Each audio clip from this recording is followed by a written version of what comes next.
Ito ang itsura ni Yul nung ni-report sa akin. Narescue ko sa pakatapusan ng Mayo. Ito na siya ngayon dito sa Mama's Cradle. Pure love lang.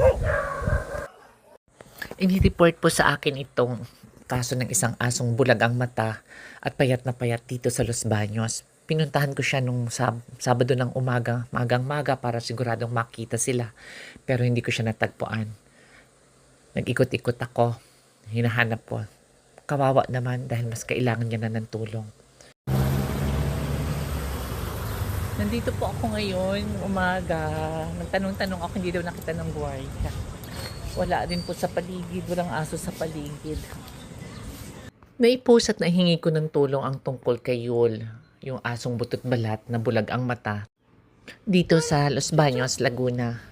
Ayon sa mga kapitbahay at saka mga tao sa labas, mailap daw ito at saka matapang.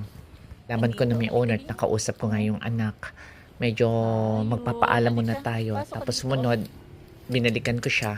Nahirapan tayo sa paghuli. Ito, may food tayo dito sa loob. Kain ka. Ayun sa loob. Oh. Hindi po, okay po. Ulam kanin po ito. Mas lalapit siya. Uy, ina mo. Hindi ito. Dahil maraming factors tayong kinokonsidera dito, dahil nga may owners at andun din sila sa paligid nung time na yon, medyo nahirapan talaga ako may trauma si Yul. Nalaman ko nga na magdadalawang buwan na ang nakalipas nung nasagasaan ito. Lumuwa ang mata, natanggal na rin yung isa. Tapos ngayon nga, pati yung kaliwa, halos hindi na nakakakita ng maayos.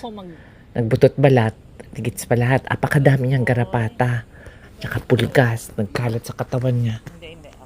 Mailap na mailap siya, wala siyang tiwala. Pag nakakalabas daw ito, sumisingit sa mga bakod.